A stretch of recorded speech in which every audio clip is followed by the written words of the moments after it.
Your camera's pointing at the top of your head, so I'm not Oh, sure if that was. thank you. No, that was not purposeful. Thank you. Mm. Flipped up on me, I guess. All right, thank you. Hey, RW Stunting in the chat. Thanks, you can help us on the audio here, man. Hey, thank you for doing this. Again, I'm Seattle Mike Fights with Friends. This is Rob from McDojo Life. I apologize for having to start over, but just had some audio difficulties on my part. It happens. It happens. Not a problem. So yeah, just let me know again here, guys, if that does happen to happen again. So we there we go.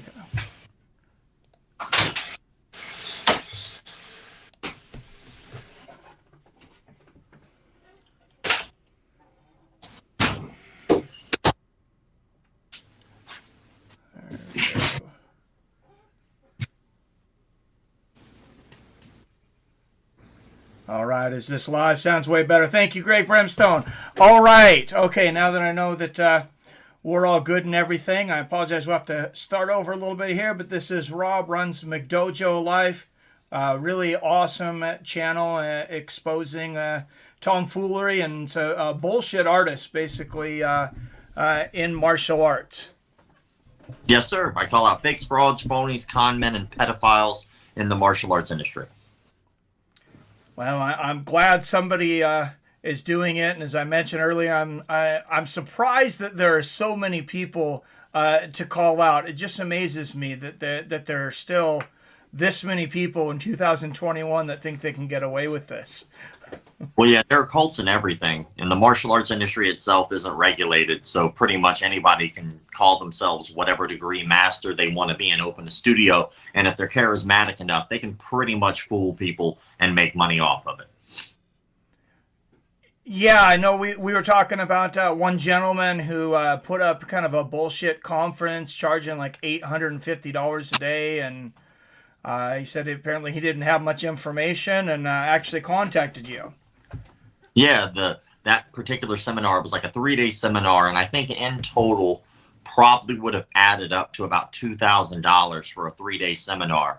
The first day being a half a day seminar, the other two being full day seminars, which were like, I think like 6 to 8 hours or something like that. Something ridiculous for any seminar that you're going to be taking. But, at the end of the day, on his website, he didn't even post a location.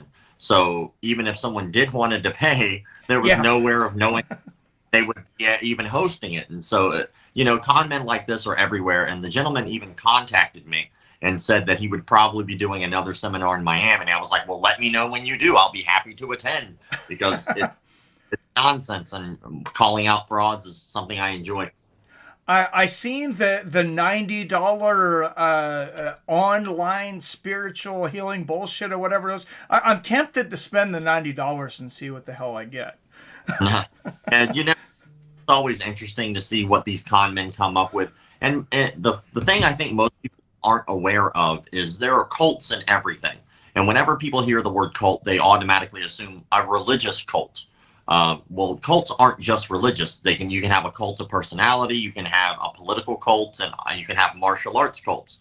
And so because the martial arts industry doesn't really have a regulating body, a lot of people can see that it's easy to take advantage of people there. And any of us, and I know people out there probably won't agree with this, but it's just facts after we've talked with psychologists, that anybody is really susceptible to falling victim of a cult or a cult leader, depending on the right circumstances and what's going on in their life. If a cult leader meets you tomorrow, maybe you won't get had. But maybe if you're down on your luck and you're out there looking or searching and you're like, you know what, I really want to learn yoga. And then you go out into the world and you find a yoga instructor and they're providing you yoga over a long period of time. You might not notice, slowly but surely it changes into a cult. And next thing you know, you look back, 10 years has gone by and you go, damn, I was in a cult, or I am in a cult. And so that's the tricky thing about cults. I mean, to be honest, I had something, I guess I would say similar growing up in churches. I won't talk about what kind of church I was going to, because they're definitely not all like this. but I went to a certain church where it was just kind of like and this is a decade ago, probably, since I was there. But, it was a little tiny bit at a time. It was, trust, this is a very intelligent man. Oh, this seems right. This seems right. And then little by little, but then if you went out there and you just spewed the whole thing to somebody, they'd be like, what in the hell are you talking about? This is insane. Yeah, and what's really interesting, because of the reach of the page, I get a lot of information coming in all the time about how people feel about the things that I post. And it's usually somebody who's knocking someone out with their mind, or, touching somebody and they fly back 30 feet. Really ridiculous things that I post. But the comment sections where I actually get most of the videos. What people don't understand is I look and there's always one or two people in there who are like, oh, you got this one wrong. I love your stuff. This one you got wrong. And so I always have an open dialogue or conversation. I go live every Monday, Wednesday, Friday on Instagram, and I let anyone join me to have dialogue and conversation. So if they feel like I said something or did something incorrectly, they can more than welcome humble me, come online, and we can have this open dialogue. But what's really fascinating is that every video, there's always one or two people that really believe it. They believe it, and they're true believers. And those are the type of people that actually help spread cults.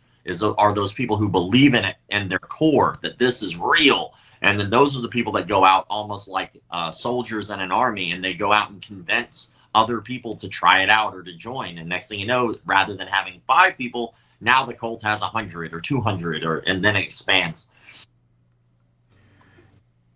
Yeah, well, I mean, I see things that I would be afraid to call out the names, but I see things, big social groups in our societies that, I would say, okay, if you guys seen all of this at the very beginning, I don't think you would go with it. But it was like, a little bit of a time. It's like, okay, now you're already all the way in. You already believe in all this. So, okay, you might as well believe this and this and this too, because it's not, not that far of a stretch from where you were at. Yeah, I think a lot of people think that they can't be manipulated. And according to the psychologists that we spoke with, the people who truly believe they can't be manipulated are actually the most easily manipulated. And it kind of boils down to a couple simple things, but one of which is the most basic, which is if you don't believe that you could be conned, you're not looking for a con, because you already think smarter than the system. If you are already susceptible to knowing that you could be conned, you're more on your toes. And I can give just like 2 examples real fast about how people are conned all the time and they don't think that they're being manipulated, which they are, right? So the first thing that ever made me believe in conspiracy theories, because up until maybe 10, 15 years ago, I thought pretty much every conspiracy theory was just that, right? But if you look back in the history books, back in the day, even up to only 2 decades ago, if not less, Area 51 didn't even exist. And anyone who believed that Area 51 existed, they were called an idiot, they were called a conspiracy theorist, they were called a moron, they were ostracized by the masses because the majority of people were led to believe that this was ridiculous. So if you believed anything other than that, you were ostracized and pushed away from the group, right?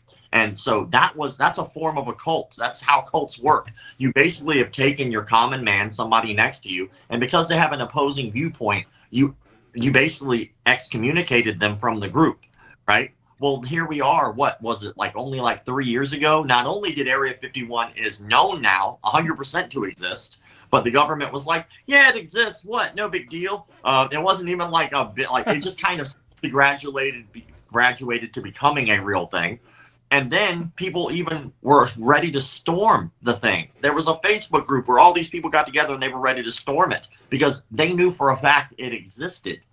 And so that's one thing of people being easily manipulated into a cult mentality, because really think about it, even that movie Independence Day, there was a joke in that movie that the president didn't even know Area 51 was a thing.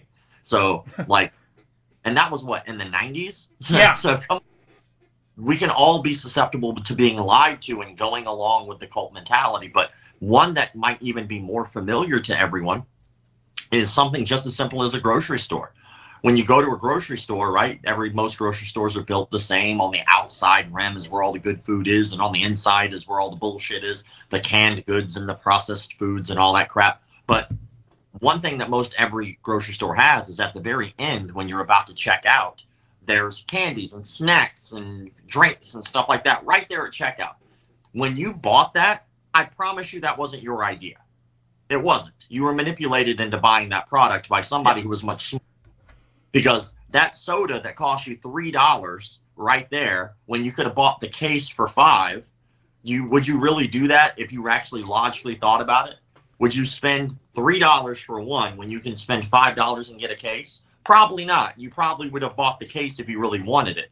The gum that you have right there in the aisle, the individual packs, there are whole cases in the actual store for much cheaper. The little candy bar, you could buy a whole pack of candy in the store. And so somebody smarter than us realized that when you walk around a store around food all the time, that you might want food now. And so what they did was they put that stuff up there and manipulated you into believing that was your idea. And so people fall for this thing. Even politics is probably one of the bigger ones now, where people get rid of entire family members because they have one differing opinion on politics. That's a cult. Like, you're literally getting members at that point, you know?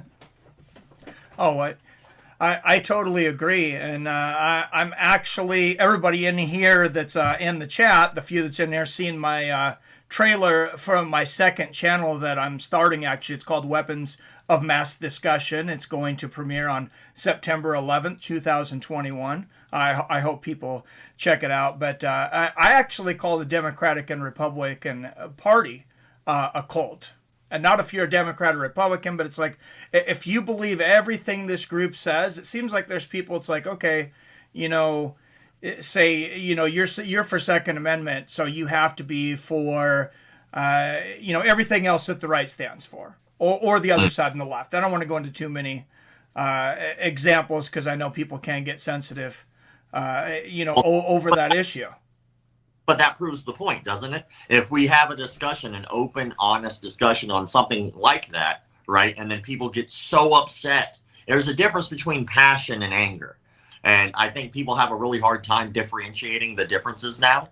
And, back in the day, it was okay to have differing opinions. It was actually welcomed. And then we could have these great open discussions and dialogue. And whether or not you believe the other person by the end of the conversation, hopefully you took in the information as something that could be a growing experience to at least learn what the other side of the aisle is thinking about. You go, oh man, you know what? Because me personally, I like weed and guns. All right, I like both. And there's, there's a little of truth on both sides, but there's a lot of falsehoods on both sides as well. But at the end of the day, that's probably because the people in power would like to stay that way. So, I mean, what easier way than to convince people that it was their idea to keep them there?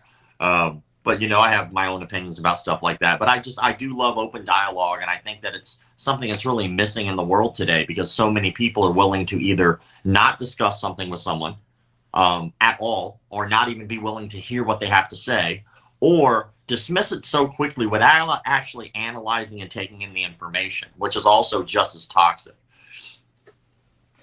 Yeah, no, I completely agree. I think a lot of it ends up coming down to money for the politicians. The money.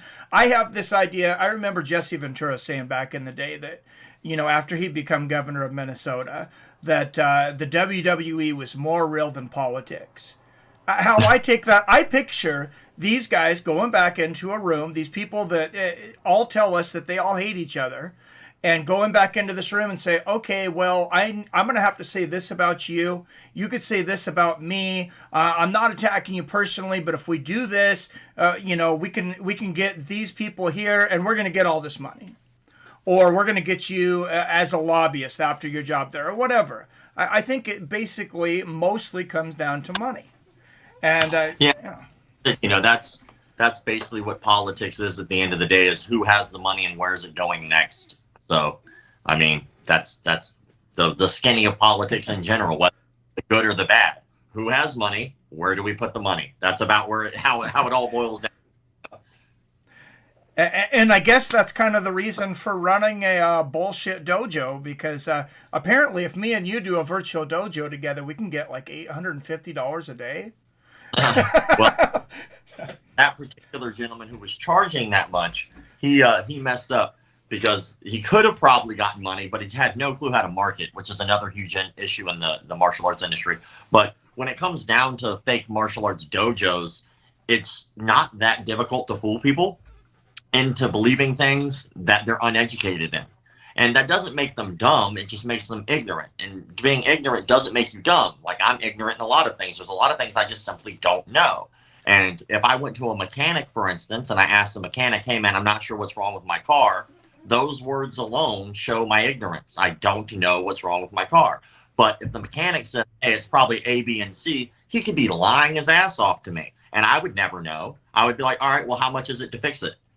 Which, ironically enough, by the way, when you walk into a martial studio, they did a poll. What's the first question you ask if you've never trained martial arts and you go into a martial arts studio? And the poll said the number one question was, how much does it cost? It wasn't anything actually of value to the actual thing you're learning.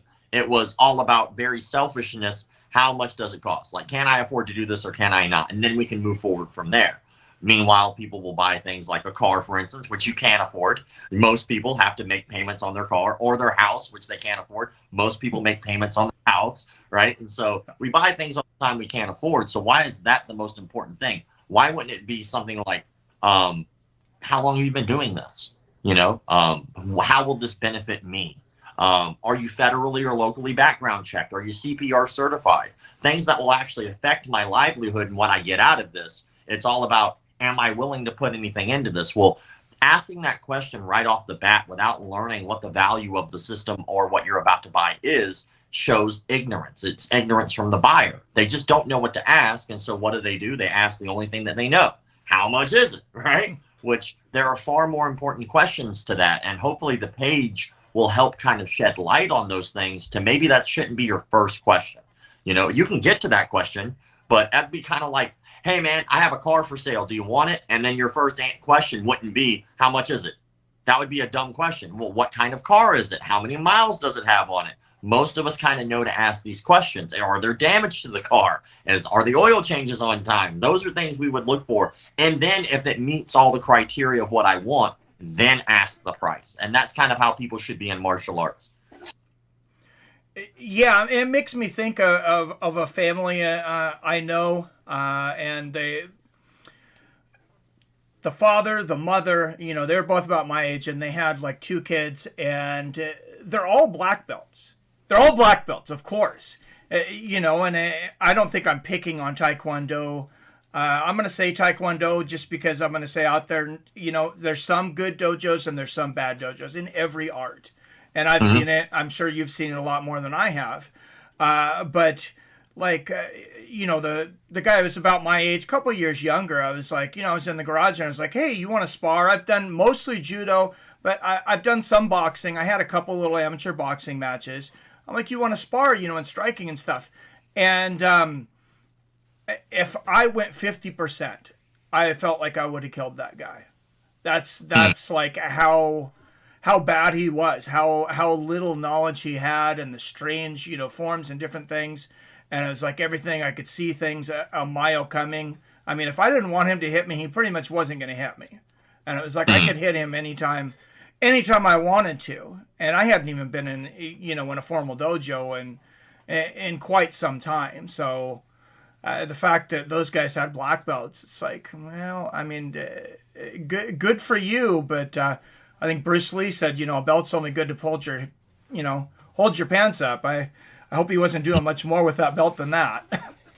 Well, you know, another thing that I think people may be looking at martial arts a little askew as well is everybody joins martial art for their own particular reasons of joining martial arts. For instance, there might be somebody who joins martial arts because they want a mentor, right? And so they have this vision in their head of the master on the hill giving them all this wisdom and knowledge. And so they go out, go to a martial arts class.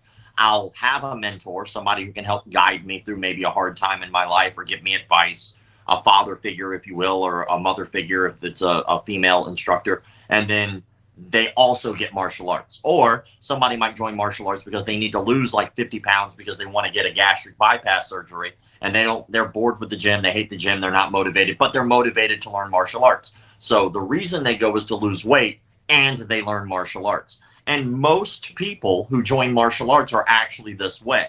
They're getting something that they want, and the supplemental thing is the martial art. So not everything in the martial arts really has to do with just punching and kicking. As a matter of fact, there's a very, very, very, very small niche of people who the only reason they're doing martial arts is specifically to fight or learn self-defense. Most people, they go because their friends are there. They made friends. Like, all right, cool, my buddy's going to be there. I'm going to go hang out with him. Oh, and I'll learn how to choke people too. You know, like I would say 75% of the martial arts community has never competed and doesn't want to compete. The other competes, but they're not like high level competitors. And then maybe that small 5-10%, maybe that is the amount of people who actually go on to be high level competitors, UFC fighters, Bellator fighters, guys who were on world stages for boxing and kickboxing. But most people don't want that. So what is it that they're getting? Well, they're getting all the supplementary things for fighters. Those things might be supplementary. Yeah, I learned how to beat somebody's ass yesterday. Oh, and I also, have friends there too, I guess. Most people, it's the other way. Oh, I have a lot of friends. I enjoy it. It's fun. I get a lot out of it. Oh, I did learn a new choke yesterday. Yeah, I think it's harder for people to find community than it used to be. And no matter how much we get on these computers or how much we look at our phone, I think, and stuff, it's just we're always going to crave human interaction. That's why people are having so many issues through COVID. And so many martial artists have told me, it's like, yeah, you don't get into martial arts to learn how to defend yourself. You go, a guy that's a very high level jiu-jitsu black belt recently told me, he goes, yeah, people get in for the community, like 95%. So yeah, I agree. Yeah, there's a lot of benefit to martial arts, but one of the main reasons that I think that it's important for people to understand that is a question that I get quite often is, how do people still fall for this? How do people in this day and age, in the computer age, the internet age, the age of MMA, how do people still fall for these con men? And that's how they fall for it, because they're not there to really seek the truth of self-defense. They might be there for other things, and these people, these cults, are providing all of those supplementary things or all of those advances in their life. And they go, and then they wind up making their friends. And some places say, this is my second home, or this is my family. And they go, my instructor's like a dad to me. And imagine how impactful that is to everybody who has an instructor they really look up or have a really strong group. And then imagine that exact same feeling you get with your legitimate group, but they feel that same way with their fraudulent group. But the difference is when you leave, if you have a good group, your group will encourage you in your life. You might not lose all your friends because you left your school, right? That you're not worried about that. Hey man, I'm just not training anymore, but you can still come over to the house on Saturday. No one's going to care. But in a cult, it doesn't work that way.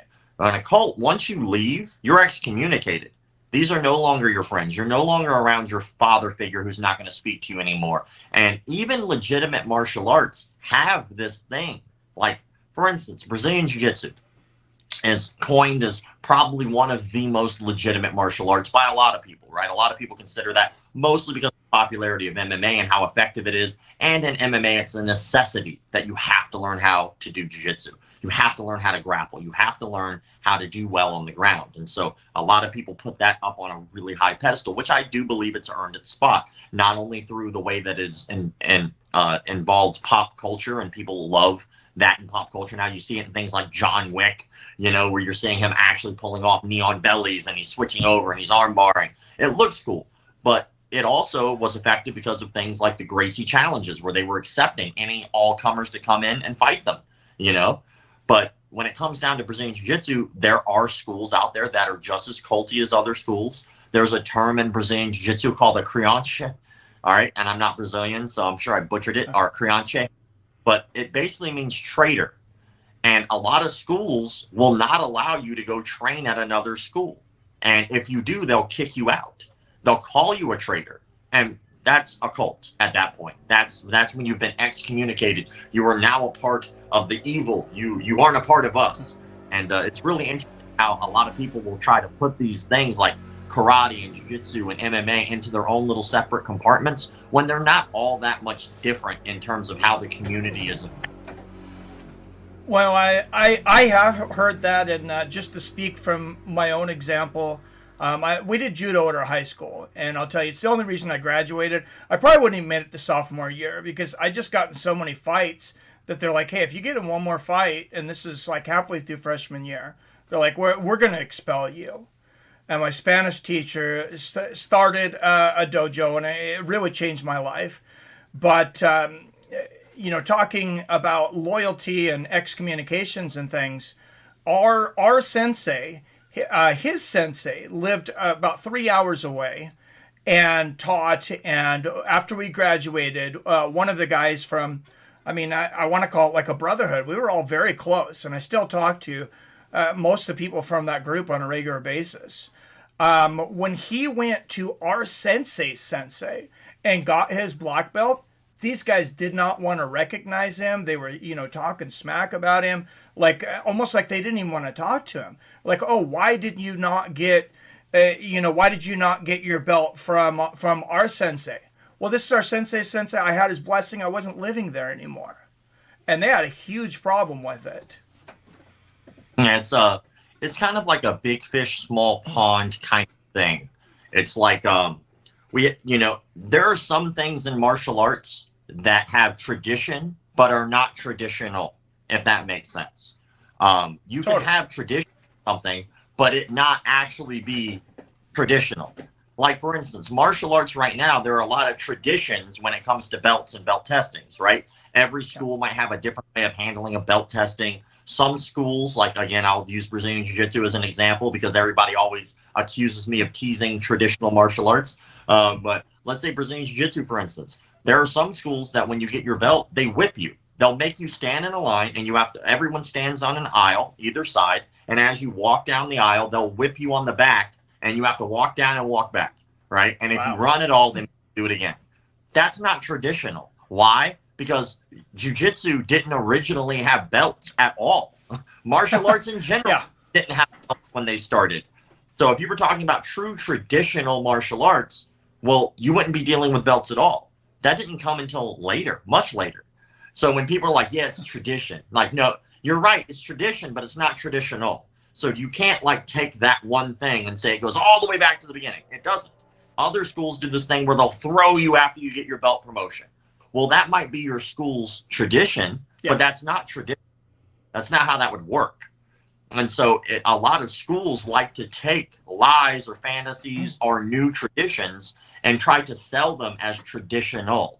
And they're completely different things. For instance, I can start a tradition right now. I can say, all right, it's tradition that every time somebody walks into my house, I take my hand, I lick it, and I slap them in the face, right? That might be my new tradition, all right? But it's not traditional. You don't do that in other people's homes. That's not a thing. And I think a lot of people really confuse those things. And I think that they should be really separated, and people should really take a step back and go, are you really helping me with what you're doing to me? Or is this just abuse that you made up? Because a lot of it is. Yeah, that's one of the reasons, like my sensei, and this wasn't abusive, of course, but he could not stand katas because he's like in judo, he's like kata, he's like, tell me, how that's a good use of your time. He's like, I can teach you, 100 different things that are going to be better use of your time than learning the steps of some dance. And if somebody out there likes katas, good for you. I'm sure, somebody gets something out of it. It's not for me, but. Well, I think that a lot more people get use out of it than they think. But then again, I guess I'm like in the terms of like what I do all day is think about these things, right? And so my views on them have changed over the years because I come from a sport karate background. So I have 2 black belts and a purple belt in Brazilian Jiu-Jitsu. I've been at this for a while. I competed internationally heavily. So I have like kind of a gambit of different things that but when I look at kata, if you look at kata and you think that it's anything different than shadow boxing, I have a hard time believing that. Like if I shadow box, I'm punching and kicking the air. I'm working on my techniques in the air. And any pro boxer, pro kickboxer has shadow box. You have moved around in the air and you've thrown punches and kicks and slips and bobs and weaves and done your footwork and your hands, right? Well, that's just basically kata for that martial art. You are punching and kicking the air.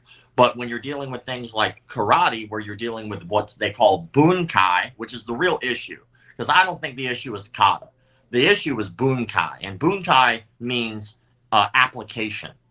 How are you taking these moves that you're doing in the air, and how do they actually work on a partner? Well, in shadow boxing, it's easy. When I throw a jab, you don't need to question it. That is a jab. The application is I ball up my fist and I punch you in the face, right? If I do a hook, it looks like a hook. That's what it's for. But in karate, or like more traditional arts, when you start dealing with bunkai, instructors might just make shit up. And like, yeah, this is a block. And then you find another instructor goes, that's not a block at all. That's like me getting an underhook, right?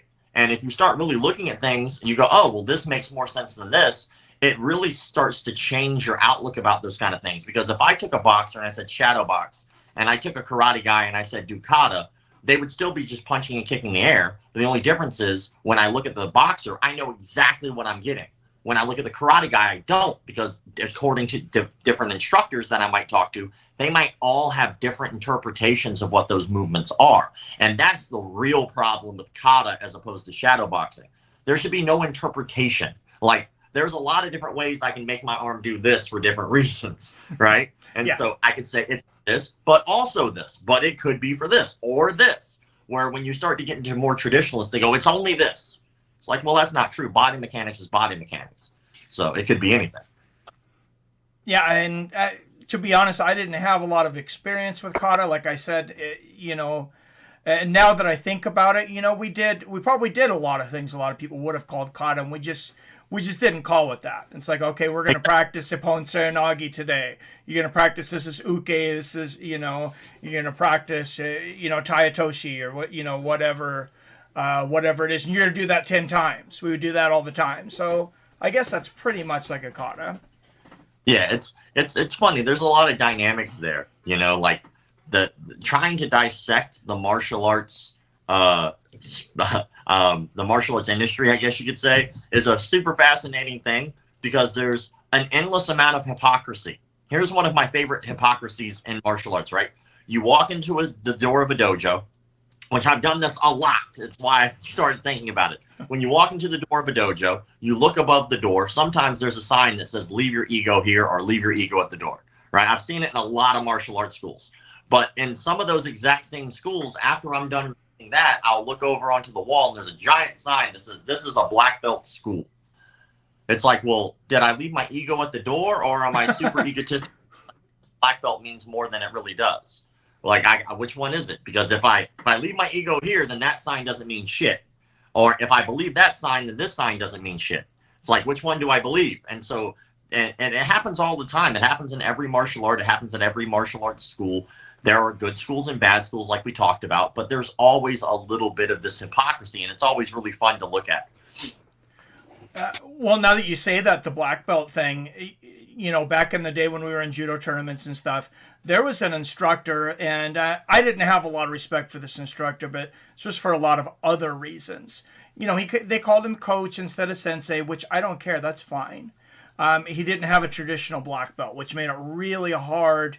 A lot of people really didn't want to let his students into the tournaments and things, but his students were very competitive. They were very good. I will say that they were very dirty and deceptive. And, that part of it I didn't like. But they definitely, a lot of them definitely knew their stuff. And the guy, he didn't have a traditional black belt. I don't know what he had because one of his students walked around with a brown belt.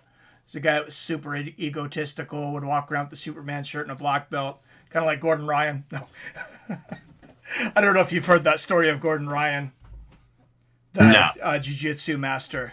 Yeah, he was, I won't go into it too much, but he said, yeah, he would basically do a lot of, he said douchey type things, like he'd put on a Superman shirt and go around and talk shit to people, and just kind of, to him, I guess it's kind of part of the game. I don't know. That is not necessarily me, but the guy's obviously got the discipline and the results to back it up. Yeah, I got you. Well, I know who Gordon Ryan is, but I didn't know there was a specific story about him. So, but yeah, I know the dude's got a lot of stories. I've met him, probably him and the Death Squad guys, the Donahere guys, probably about 5 times, and they've all been really cool to me. Yeah. Especially Gary Tonin. I got to give Gary Tonin credit, man. I was at a jiu-jitsu tournament, a paid tournament, like one of the stage tournaments. Yeah. And when I went, they had a lot of like really big names, and Gary Tonin was there, and we just started striking up a conversation, and we talked, and a little like 7-year-old kid came up and had like a belt that he had won from like a Naga tournament. And so he kind of like tugged on Gary Tonin's pants leg to try to get his attention. And Gary Tonin was super nice to me. He said, "Hey man, let me just get this." And he talked to that kid and that kid's dad for like an hour. He signed that kid's stuff. And, Gordon Ryan did the same when I saw him interacting with fans and people like that. And, I get it that, there are athletic sides to people, there are business sides to people, and there are personal sides to people. And I think it's really interesting to start to see people like a Gordon Ryan or like a Nicky Rod, for instance, or like a Gary Tonin, and they actually take the time to really interact with fans and talk with them. And, they don't have to do that, but they choose to do that. And I think that says a lot about them. Oh, absolutely. Yeah. And I really like Gordon Ryan. I don't want anybody to get the bad idea, the wrong idea from that. The thing I should have put in there too was he does this to people that come at him and talk trash first, whether it's online or whether it's wherever. And then he's like, okay, if you're going to start at 3 or 4, I'm just going to ramp it up to 10. Yeah. Why wait? Just get it there. Yeah. Yeah. It's like, well, you don't start it with him if you don't want it. Yeah, because they'll definitely give it to you. So. Yeah, definitely. I would be remiss if I didn't talk a little bit about Diego Sanchez. You talked about how anybody can fall into like a cult-like practice. Some people have actually criticized me. I've actually gotten a decent amount of criticism until recently for criticizing this guy's coach, which a lot of people have called a nut job. And that's what I believe him to be. I think he has kind of been exposed, but I did notice you did a video on him. Yeah, I've done a couple videos about him, and what really sucks is like Diego Sanchez actually followed my page for a really long time, and then Joshua Fabia took over like him or his team. I don't know how many people work with him, but Fabia took over all of Diego's social media stuff. And, like all of a sudden when that happened, Diego was no longer following the page. And it was like, dude. And then I was getting like, I put stuff out there and I put a thing out there about Fabia. And then I was getting messages from that particular account, which I don't believe was Diego whatsoever. Yeah. Probably or from Fabia. And it was talking trash about Cowboy Cerrone. And I was like, well, like, I appreciate you sending me this information, and maybe maybe I look into pretty much everything I get sent, but I'll look at it. But don't you think you have bigger fish to fry? Don't you think that you should be talking more about addressing your current issues with your current coach? And in the videos that I about him, I was pretty clear about how I feel. I believe Joshua Fabia definitely is a narcissist. I think that at the end of the day, he is doing everything that he can to get his 15 minutes of fame, to get his money, to get his influence out there. I don't think that he gives 2 shits about absolutely anyone. And as a matter of fact, something that Fabia did that was horrible was the day after Diego Sanchez had announced their split, Fabia went on to a radio show, which originally they were both scheduled to do. Diego decided to pull out, obviously, for good reason. And Fabia went on the show, and he spent 30 minutes straight just talking down about Diego. Fabia was on there talking bad about Diego Sanchez for 30 minutes straight. Every opportunity, every question he got was a shot at Diego Sanchez. Somebody who gave Fabia a platform, gave people the opportunity to know who Fabia was, gave him an opportunity to be a coach in the UFC, gave him all these great opportunities, and yet Fabia was talking about how he was getting taken advantage of. Like, dude, no one's taking advantage of you because no one gives a shit about you.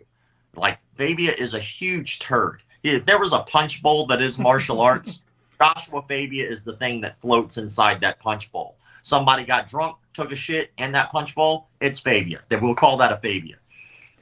Oh, I totally agree. I cannot stand the guy. And I did listen to some of the negative things he said right away about Diego Sanchez. And while it upset me a lot, of course, because I really like Diego, he's had an offer to be on this show as well. Now I'm thinking I probably had something similar that, Fabia probably answered my messages as well. But I was glad on one hand that he showed his true colors. So I was like, oh, now somebody else is not going to fall into this, because look at this. You want to talk about loyalty. 2 years you're with somebody, and now you're just going to pile on and talk so much shit about this man that did so much for you. Who's going to want to fight for that guy? Nobody. Nobody. And Stephan Bonner is a part of that camp. And I'm still a little blown away. I don't know if he's still associated, but that's the last time I looked into it. Stephan Bonner was a part of it. There was a press meeting. It was a thing that the UFC does where they have like a bunch of their staff members who handle their social media and their press relations with fighters. And fighters one at a time come in there and they sit down and they talk to them about maybe grievances, or they talk to them about requests. And they just kind of build a rapport with the fighters, which I think is amazing. And there was a room full of these amazing press members of the UFC. Angie Hill, it was her very first time sitting in on that meeting, which that was a hell of a meeting to sit in on for your first time. Wow. You got Megan in there, who was just an amazing commentator for the sport and representative, somebody who actually gives a damn about the sport. You have all these great, Paul Felder was in there, and all these great people who really give a damn about the fighters and fighting. And then, Diego Sanchez talked, and then everything seemed to go well. And he got up to go leave. Diego Sanchez is fucking great. He was humble. He said, "Thank you guys. I appreciate your time." And he went to go leave. He probably didn't even have to say that, and he seemed genuinely appreciative that he had a moment to speak with them. And then you turn around and Fabio goes, "Ho, ho, ho." And then he hands the camera over to,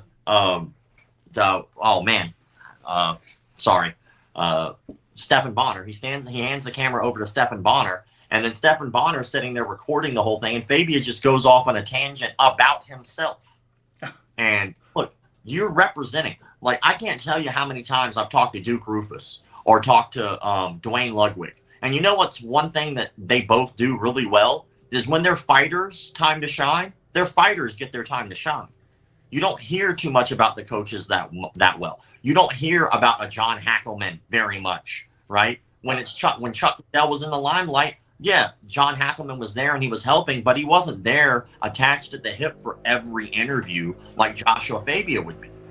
Fabia quite clearly just wanted the clout, and he's taking advantage of somebody, and I'm glad that he got called out. And if he starts to stick his ugly little fucking head back into the scene, I'll start ripping back into him again, because I think that he is a virus. He's a cancer.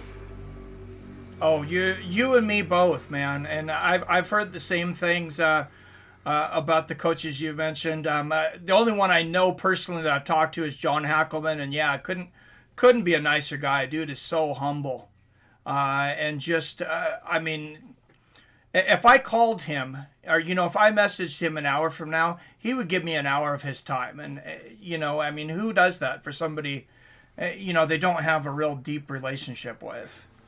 Yeah, he's a homie, man. I've known him for years, and we actually got to interview him for our documentary, which was cool. He took the time to sit down in front of the camera and really gave us his take on questions and things that we had, because he has this beautiful viewpoint of starting in traditional martial arts and using that to build MMA fighters. And so he was there during that transitional period from the time where it was you either did sport karate and kickboxing, or you did martial arts tournaments, to when MMA started to come around and really be a big thing. And so he was there during that transitional period. So it was really cool to interview him about those things.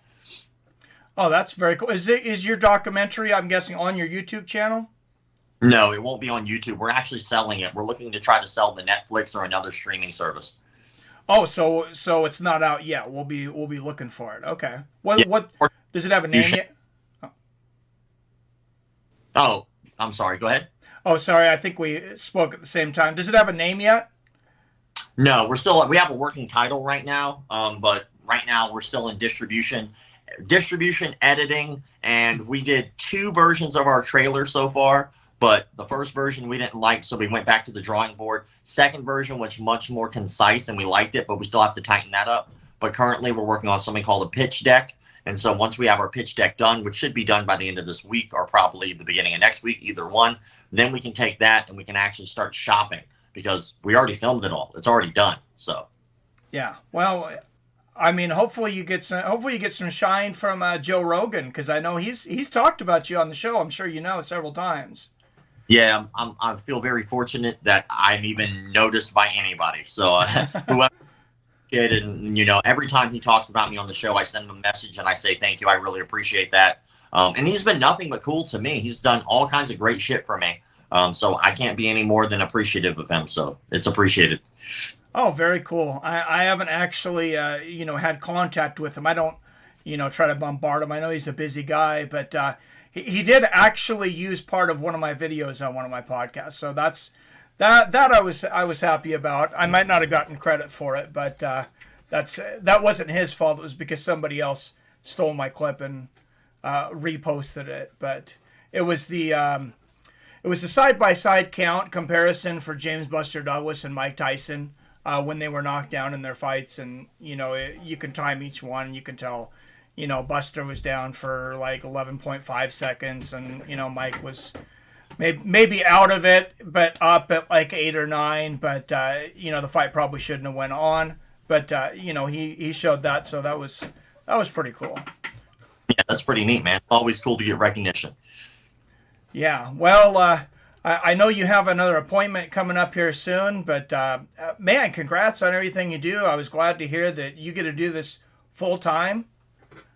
For a living, so make sure you guys support him, support McDojo Life. Make sure you're subscribed.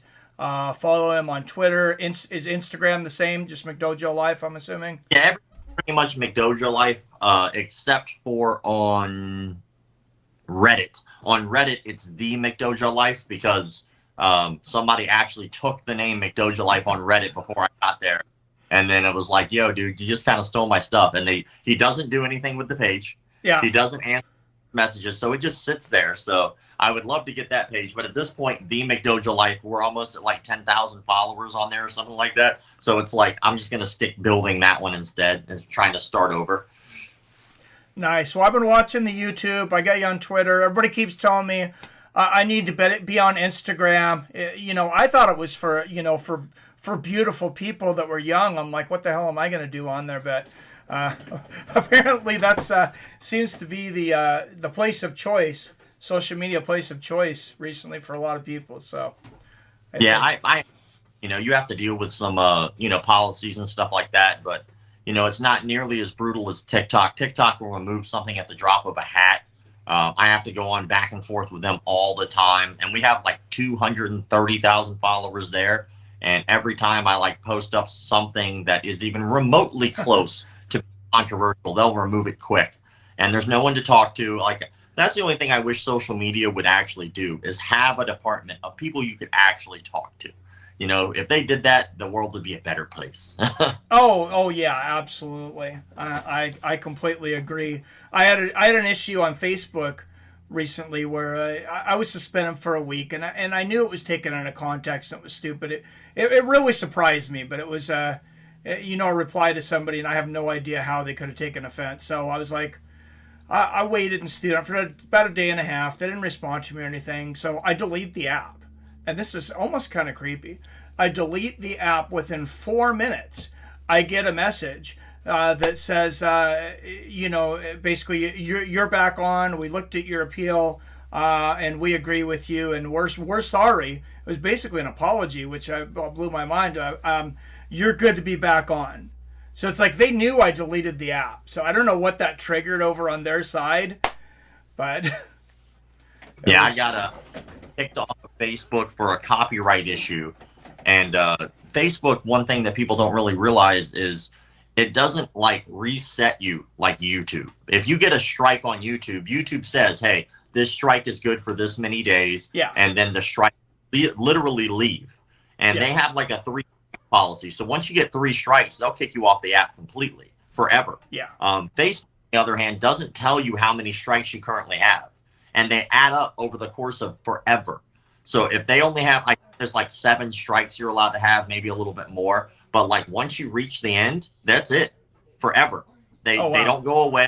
They don't remove them. They don't reset. It's just once you get this many strikes over the course of forever, they kick you off. I didn't realize that. If it wasn't for my MMA group, my Fights with Friends group anymore, I wouldn't even be on there anyways. I think that's, you were saying that's pretty much all you use it for as well now too, is your McDojo Life. That's it. I don't like, even here, you're literally the only reason I even did a friend request was so that way we could do this. So like, once I have no friends on there on purpose because I'm worried that I'm going to overstep a bound on Facebook. So I just have a shell of a page that's my page. And the only reason I even have a personal page at all is because you have to have one of those to actually interact with your business page. So I have this personal page I never use, and I'm going to, like, no offense to you, but remove the friend request. So I go back to no friends and then like just run my McDojo Life page from there. So. Oh, I completely understand. So I know you got a show coming up. Are you going to be live on your YouTube channel, or do you have something dropping? No, so I usually do my YouTube videos every Monday, Wednesday, and Friday. Monday is our McDojo breakdowns. Wednesday, I do a McDojo news, so I find a weird martial arts story in the atmosphere of the world and talk about that. And then Fridays, we have a podcast that we do. It's called McDojo Show, and I'm not even on that. So McDojo Show is when we have our group. We have a group of 4 or 5 guys that do a show, and they use it under the McDojo Life brand. And so it's pretty fun. Well, very cool. Hey, thank you. I don't want to go over because I know you have a engagement after this, but I really appreciate you coming on the show. You have a very cool niche, and it's really awesome to find out that you're an accomplished martial artist yourself. I didn't realize that. So I've been at it for a while. Most people don't even know I have stacks of these shits behind me. So, yeah, I've been at it for a long time, but I appreciate you having me on. Nice. All right. Well, thank you again, sir. I'm sure we'll talk again soon. Have a great day, everybody, guys. Check out McDojo Life, YouTube, Facebook, Instagram, Twitter, and say something that you came from Fights with Friends or something, so he knows that you've seen this interview. All right, cool, man. I appreciate it. Thank you. Thank you. Have a good one, brother. You too.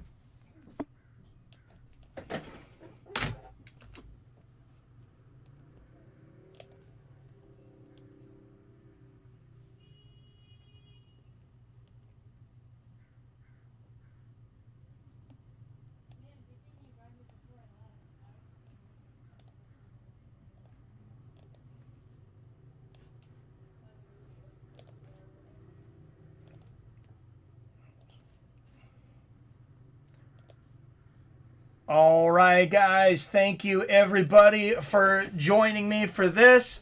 Sorry, I had a little bit of technical difficulties, but I appreciate everybody coming out. Let me look in the chat. I can't bring the camera up right now because it's taken up by the Facebook app because we were on there. Wouldn't be till I reset my OBS, but thank you, Alexander Dinnick, RK Chaos, Yippee Kaye, Greg Brimstone. I knew Rob had limited time here, so sorry I didn't get to the chat as much as I would have liked to, but thank you guys all for coming in. I hope to see you guys again all real soon. As always, I love you, I respect you, and I'll see your fine asses next time.